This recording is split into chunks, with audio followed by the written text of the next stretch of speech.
Super star Rajinikanth king Nagarjuna కలయికలో వచ్చిన cinema కూలీ బాక్స్ ఆఫీస్ దగ్గర అయితే ఊహకందని హైప్తో ఆడియన్స్ ముందుకైతే వచ్చిన ఈ సినిమా ఈ రోజు ప్రేక్షకుల ముందుకైతే వచ్చేసింది. మరి ఏ మేరకు కొట్టుకుందో అంటే కొట్టుకుందో ఈ సమీక్షలో చూద్దామా.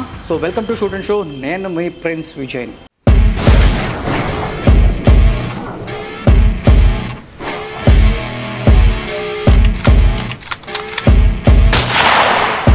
ఇక ఈ కథ విషయానికి వస్తే దేవా అంటే మన తమిళ యాక్టర్ రజనీకాంత్ గారు ఉన్నారు కదా, తన టీంతో అజ్ఞాతవాసంలో బ్రతుకుతూ ఉంటాడనమాట. దేవా ప్రాణ స్నేహితుడు రాజశేఖర్ అంటే మన కట్టప్ప సత్యరాజు గారు ఉన్నారు కదా, అతను చనిపోతాడు మొత్తానికి. అయితే రాజశేఖర్ది సహజ మరణం కాదు అని హత్య అని దేవా అయితే కనబెడతాడు. సో ఇంతకీ రాజశేఖర్ను హత్య చేసింది ఎవరు, అతన్ని పట్టుకోవడానికి దేవా ఏం చేశాడు, ఈ మధ్యలో సైమన్ అంటే మన కింగ్ నాగార్జున పాత్ర ఏంటి, సైమన్ చేసే బిజినెస్ ఏంటి, ఆ బిజినెస్ను దేవా ఎలా అరికట్టాడు, ఈ క్రమంలో దయాల్ అంటే సౌబిన్ షాహీర్తో దేవా ట్రాక్ ఏమిటి, దయాల్ చేసిన క్రైమ్కి రాజశేఖర్ మరణానికి ఉన్న సంబంధం ఏంటి అనేది మిగిలిన కథ. మొత్తానికైతే ఈ సినిమా అయితే నేను మార్నింగ్ వెళ్ళి చూశానమాట. ఇందులో నాకు నచ్చిన ప్లస్ పాయింట్స్ ఏంటంటే దేవాగా సూపర్ స్టార్ రజనీకాంత్ తన అభిమానులను మాత్రము బుర్రు తొలగించారని చెప్పుకోవచ్చు. పవర్ఫుల్ యాక్షన్ ఎలిమెంట్స్తో పాటు ఎమోషన్స్తోనూ సూపర్ స్టార్ అయితే భలే మెప్పించాడబ్బా. ముఖ్యంగా తన పాత్ర పరిస్థితులకు తగ్గట్టుగా వేరియేషన్ చూపిస్తూ రజనీ నటించిన విధానం అయితే అందరినీ భలే ఆకట్టుకుంటుంది. పైగా తన బాడీ లాంగ్వేజ్తో అలాగే కొన్ని యాక్షన్ అండ్ ఫ్లాష్ బ్యాక్ సీక్వెన్స్లో మరియు తన స్టైల్ లుక్స్తో రజనీకాంత్ చాలా బాగా నటించడని చెప్పొచ్చు. విలన్గా నటించిన నాగార్జున తన పాత్రలో భలే ఆకట్టుకున్నాడు. నాగ్ లుక్ కూడా బాగానే ఉంది. ఒక అతిథి పాత్రలో నటించిన ఉపేంద్ర, అమీర్ ఖాన్లు కూడా సినిమాకి బాగా ప్లస్ అయ్యారని చెప్పుకోవచ్చు. మరో కీలక పాత్రలో నటించిన సౌబిన్ షాహీర్ కూడా చాలా బాగా నటించాడు. కూతురి పాత్రలో శృతి హాసన్ ఒదిగిపోయిందని చెప్పుకోవచ్చు. పూజా హెగ్డే స్పెషల్ సాంగ్ అయితే మీ అందరినీ బాగా కట్టుకుంటుంది, చూసిందే కదా. జూనియర్ ఎన్టీఆర్, మోనిసా, బ్లెస్సీ, రచయిత రామ్లతో పాటు మిగిలిన నటీనటులు కూడా తమ పాత్రల పరిధి మేరకు అయితే బాగానే నటించారు. దర్శకుడు లోకేష్ కనకరాజ్ రాసుకున్న యాక్షన్ సీన్స్ అయితే చాలా బాగున్నాయి. అలాగే ఆయన క్యారెక్టర్స్ కూడా బాగున్నాయి.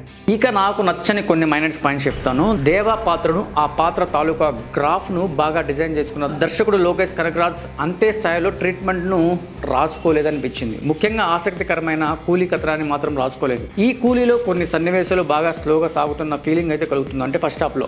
పైగా కొన్ని సన్నివేశాలు మినహా ఎక్కడ ఫ్రెష్నెస్ అయితే కనిపించదు. ఫస్ట్ హాఫ్ను వేగంగా నడిపిన లోకేష్ సెకండ్ హాఫ్ని మాత్రము మరీ సాగదీసినట్టుగా అనిపిస్తుంది. మొత్తానికి కథలో పూర్తి స్థాయిలో ఉత్సుకతను పెంచడంలో లోకేష్ అయితే కొద్దిగా విఫలమయ్యాడనే చెప్పుకోవచ్చు. స్క్రీన్ ప్లేను ఇంకా ఆసక్తికరంగా మలిచే అవకాశం ఉన్నప్పటికీ ఆయన మాత్రం తన శైలిలోనే సినిమాను అయితే ముగించారు. ఓవరాల్గా ఈ కూలీ సినిమాలో బలమైన ఎమోషన్స్, కాన్ఫ్లిక్ట్ ఉన్నప్పటికీ ఆ ఎమోషన్లో, కాన్ఫ్లిక్ట్లో ప్రేక్షకుడు ఇన్వాల్వ్ అయ్యేంతగా అవి సరిగ్గా ఎస్టాబ్లిష్ చేయలేదని నాకైతే అనిపించింది. ఇక టెక్నికల్ పరంగా చూసుకున్నట్లయితే లోకేష్ కనకరాజ్ దర్శకుడిగా ఈ సినిమాకి న్యాయం చేసిన రచయిత మాత్రం పూర్తి స్థాయిలో ఆకట్టుకోలేదనిపిస్తుంది. కొంచెం స్టోరీ అంతగా అనిపించదు అనమాట. వాళ్ళ వెలివేషన్స్ అయితే అదిరిపోయారని చెప్పుకోవచ్చు. నిజానికి ఆసక్తికరమైన పాత్రలో చిత్రాన్ని అందంగా తీర్చిదిద్దే ప్రయత్నం చేసినప్పటికీ ఆయన కథనం మీద ఇంకొంచెం శ్రద్ధ పెట్టి ఉంటే బాగుండనిపించింది నాకైతే. ఇక సంగీత దర్శకుడు అనిరుద్ధ్ అందించిన సంగీతం అయితే బీభత్సంగా ఉంది. ముఖ్యంగా కొన్ని సన్నివేశాల్లో నేపథ్య సంగీతం అయితే భలే ఉంటుంది. గిరీష్ గంగాధరన్ సినిమాటోగ్రఫీ సినిమాకి హైలైట్గా నిలుస్తుందని చెప్పుకోవచ్చు. ప్రతి సన్నివేశాన్ని కెమెరామెన్ బాగా విజువలైజ్ చేశారనమాట.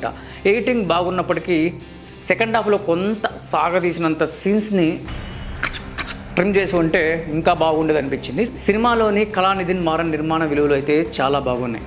ఓవరాల్గా చెప్పుకోవాలంటే కూలీ అంటూ భారీ తారాంగణంతో వచ్చిన ఈ చిత్రంలో రజనీకాంత్ నటన, Nagarjuna villainism, Upendra, Aamir Khan guest appearance మరియు యాక్షన్ సీన్స్ అయితే బాగున్నాయి. కానీ సినిమాలో బలమైన ఎమోషన్స్ కానీ కాన్ఫ్లిక్ట్ ఉన్నప్పటికీ ఆ ఎమోషన్లో, ఆ కాన్ఫ్లిక్ట్లో ప్రేక్షకుడు ఇన్వాల్వ్ అయ్యేంతగా అయితే అంత లేదనిపించింది. సో అవి సరిగ్గా ఎస్టాబ్లిష్ అయితే నాకైతే అనిపించలేదు. సో ఓవరాల్గా సూపర్ స్టార్ అభిమానులతో పాటు సాధారణ ప్రేక్షకులు కూడా ఈ చిత్రాన్ని ఓ మేరకు ఆకట్టుకుంటుంది. సో ఇలాంటి మూవీ రివ్యూస్ కోసం మన షూట్ అండ్ షోని సబ్స్క్రైబ్ చేయండి, అలాగే షేర్ చేయండి, లైక్ చేయండి, కింద కామెంట్ చేయండి. మరో రివ్యూతో మళ్ళీ కలుద్దాం. బాయ్.